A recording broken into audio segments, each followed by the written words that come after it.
ప్రతిపక్ష పార్టీలపై కేంద్రంలోని బీజేపీ ప్రభుత్వం కక్షపూరితంగా వ్యవహరిస్తోందని ఆమ్ ఆద్మీ పార్టీ రాష్ట్ర అధ్యక్షుడు షీరా రమేష్ కుమార్, సిపిఐ రాష్ట్ర సహాయ కార్యదర్శి జేవి సత్యనారాయణమూర్తి, మహిళా అధ్యక్షురాలు డాక్టర్ శీతల్ మదన్, కాంగ్రెస్ నేత ప్రియాంక దండిల్ విమర్శించారు. ఇండియా కూటమి, భారత్ బచావో మరియు ప్రజా సంఘాల ఆధ్వర్యంలో ఆమ్ ఆద్మీ పార్టీ అధ్యక్షుడు కేజ్రీవాల్ అరెస్టుకు నిరసనగా విశాఖలోని డాబా గార్డెన్స్ అంబేద్కర్ విగ్రహం నుంచి జీవీఎంసీ గాంధీ విగ్రహం వరకు నిరసన ప్రదర్శన నిర్వహించి అనంతరం గాంధీ విగ్రహానికి వినతి పత్రం అందజేశారు. ఈ సందర్భంగా వారు మాట్లాడుతూ ఎలక్టోరల్ బాండ్ల అంశం బయటకు రాగానే దాని నుంచి ప్రజల దృష్టిని మరల్చేందుకు కేజ్రీవాల్ అరెస్టు చేశారని విమర్శించారు.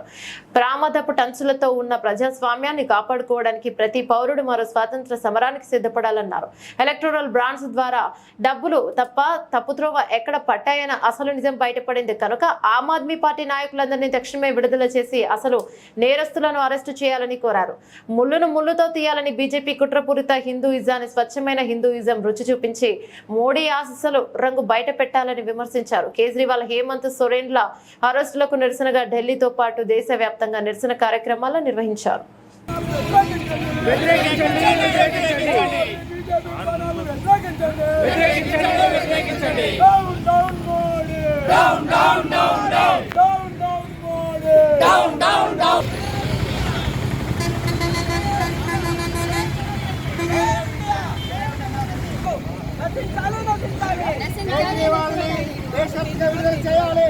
నమస్కారం.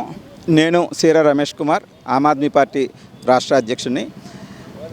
ఈరోజు దేశమంతటా కూడా అరవింద్ కేజ్రీవాల్ గారి అక్రమ అరెస్టుకు వ్యతిరేకంగా నిరసనలు కొనసాగుతున్నాయి. ఢిల్లీలో రామ్లీలా మైదానంలో జరిగిన మీటింగ్కి సంఘీభావం తెలియజేస్తూ విశాఖపట్నంలో ఇండియా కూటమి, భారత్ బచావ్ ప్రజా సంఘాలు కలిసి ఈరోజు ఇక్కడ మేము ప్రజలకు దేశంలో జరుగుతున్న నిరంకుశ పాలన మీద అవేర్నెస్ తీసుకురావడానికి ఈ ర్యాలీ చేస్తున్నాము.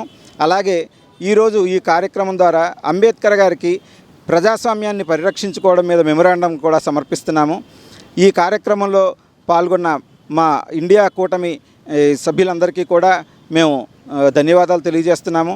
అలాగే మీ మీడియా మిత్రుల ద్వారా భారతదేశంలో జరుగుతున్న మోడీ గారు 400 సీట్ల గోలుతో చేస్తున్న అప్రజాస్వామిక పరిపాలన మీద అవేర్నెస్ మీ ద్వారా వెళ్ళాలని, ప్రజలందరికీ కూడా మోడీ గారు అక్రమ అరెస్టుల్ని, అలాగే కాంగ్రెస్ యొక్క అకౌంట్లు స్తంభింపజేయడాన్ని, అలాగే దేశమంతటా కూడా లేని మత ఛాందసవాదాన్ని రెచ్చగొడుతూ చేస్తున్న బీజేపీ యొక్క పరిపాలన కానివ్వండి, బీజేపీ యొక్క దేశమంతటా జరుగుతున్న కార్యక్రమాల మీద అవేర్నెస్ తీసుకురావడం కోసం మేము ఆమ్ ఆద్మీ పార్టీ ద్వారా ఇండియా కూటమితో కూడిన ఒక బలమైన కూటమి ద్వారా ప్రజల్లోకి వెళ్ళబోతున్నాము.